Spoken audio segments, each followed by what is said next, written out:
Hello दोस्तों, स्वागत है आप सभी का। जब से खबर आई है अखबारों में कि नई नियमावली में शिक्षक भर्ती में टीईटी एसटीईटी अंक को 60% लिया जाएगा और एकेडमिक को 40% लिया जाएगा, तो इसके बाद से ही लोगों में सुबह से एक अजीब तरीके से बेचैनी आ गया है। वे अपना प्रतिशत निकालना चाहते हैं और बहुत सारे ऐसे लोग हैं जो समझ नहीं पा रहे हैं कि अपना प्रतिशत कैसे निकालेंगे।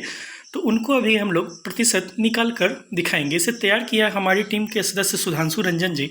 जैसा कि आप जानते हैं कि हमारे पास समय की बेहद कमी है और जिस समय आप ये वीडियो देख रहे हैं, इतनी तेज़ी से ये वीडियो बना रहे हैं क्योंकि कुछ काम है, उस काम पे जाना जरूरी है। तो फिलहाल आप लोग को हम दिखाते हैं। ये खबर आप लोग देख सकते हैं। यहाँ पर पहले का सबसे पहले लिखा हुआ है कि गौरतलब है कि 2020 की माफ़ कीजिएगा, गौरतलब है कि 2020 की शिक्षक भर्ती नियमावली में टीईटी और एसटीईटी का वेटेज जो पहले 2 से 10 अंक तक मिलता था उसे खत्म कर दिया गया था। यानी कि छठे चरण तक अप्रैल तक ऐसा हुआ है कि टीईटी का अंक का वेटेज मिलता था। लेकिन जैसे ही आप ये बात उठाइएगा कि टीईटी के अंक को शामिल किया जाना चाहिए, तुरंत कुछ लोग आप पे ठप्पा लगा देंगे कि आप बहाली को फंसाना चाहते हैं। अरे भाई, कैसे हम लोग बहाली को फंसाना चाहते हैं? हम लोग भी चाहते हैं कि बहाली तुरंत आए, अभी आए, आज का आज आ जाए तो बहुत बढ़िया। क्या हम लोग बीएड पास नहीं है या फिर हम लोग सीटेट क्वालिफाइड नहीं है? सब कुछ है, लेकिन टोटल एकेडमिक को आपने जो दे दिया था हिस्सा, इससे यह हो गया था कि पहले के जो लोग बिहार बोर्ड से कर चुके हैं, इन लोगों को मौका ही नहीं मिल पा रहा था बराबरी में आने का। इस भेदभाव को केवल समाप्त करने का काम किया गया है। आप लोग को स्पष्ट बता दें कि ये जो चेंज हो रहा है इससे किसी को नुकसान नहीं है। सीधा सा बात बताते हैं, किसी को नुकसान नहीं। क्यों नुकसान नहीं है? क्योंकि अगर आपका एकेडमिक में ज़्यादा बनता था तो अभी भी आपका ज़्यादा बनेगा, और अगर आपका सीटेट में ज़्यादा बनता था तो भी आपको फ़ायदा मिलेगा।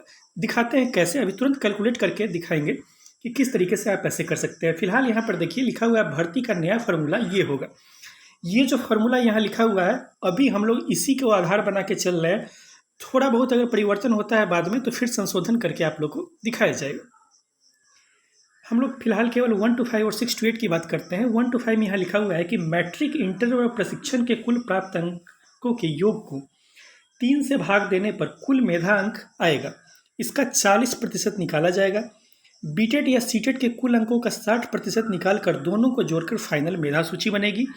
कक्षा 6 से 8 में स्नातक और प्रशिक्षण के कुल प्राप्त अंकों को 2 से भाग देकर जो अंक होगा, इसका 40% निकाला जाएगा। फिर टीईटी के कुल अंकों का 60% निकाल कर दोनों को जोड़कर फाइनल मेधा सूची बनेगी।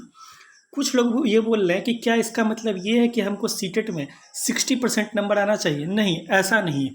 अगर आप SC ST से हैं तो जैसे आपको सीटेट में पहले 75 नंबर पे क्वालिफाइड था, अभी भी आप 75 नंबर पे ही क्वालिफाइड हैं। आप आराम से आवेदन कर सकते हैं।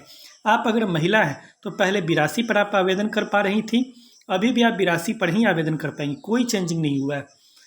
तो इस बात के लिए सबसे पहले स्पष्ट हो ले कि परिवर्तन इस सब मामले में नहीं हुआ। परिवर्तन बस ये है कि आपको सीटेट में जितने अंक थे उसका 60% जोड़ा जाएगा। आइए दिखाते हैं कि कैसे। सुबह से जब से ये मैसेज आया है उसके बाद से ही लोगों ने, देख सकते हैं हमारे जो सदस्य हैं टीम के, सुधांशु रंजन जी ने इसे तैयार किया है। यहाँ पर आप देखिए, मैट्रिक, इंटर प्लस डीएलएड या बीएड भागा 3, 74%। ठीक है, अगर किन्हीं को मैट्रिक, इंटर, डीएलएड और बीएड मिलाकर 74% बन रहा है तो इस 74% में से 74% का आप 40% निकालेंगे। कैसे 40% निकालेंगे? आपको ये करना है कि 74 गुना, इसको थोड़ा सा हम ऐसे टेढ़ा कर देते हैं ताकि और स्पष्ट हो जाए आप लोग को देखने में। ये बात आप लोग समझ लीजिए कि मैट्रिक, इंटर और डीएलएड मिला के अगर मेधा प्रतिशत आपका 74% बन रहा है, ठीक है, आप लोग निकालते थे ना पहले कि मेरा मैट्रिक निकाल के, मैट्रिक और इंटर का हम ऐड करते हैं और बीएड या डीएलएड का ऐड करते हैं, तो किन्हीं का 66 बन रहा था, किन्हीं का 70 बन रहा था, इस हिसाब से बन रहा था। तो अभी भी वही आपको काम करना है कि मैट्रिक, इंटर और डीएलएड या बीएड को जोड़ के इसको आपका मेधा प्रतिशत को आपको 3 से भाग दे देना है। अगर ऐसा करके आपका 74% मेधा प्रतिशत बनता है तो इस 74% का आपको 40% निकाल लेना है। 74 का 40% अगर आप निकालते हैं तो 29.6 होता है।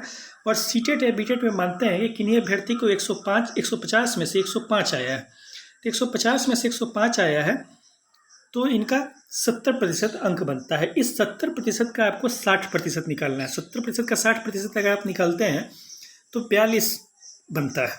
तो कुल मेधांक कितना बना, यहाँ से 29.6 आप जोड़ लिए और नीचे 42 जोड़ लिए, तो टोटल मेधांक आपका कितना बन गया, 71.6 बन गया। इस तरीके से आप लोग अपना अपना मेधांक निकाल सकते हैं।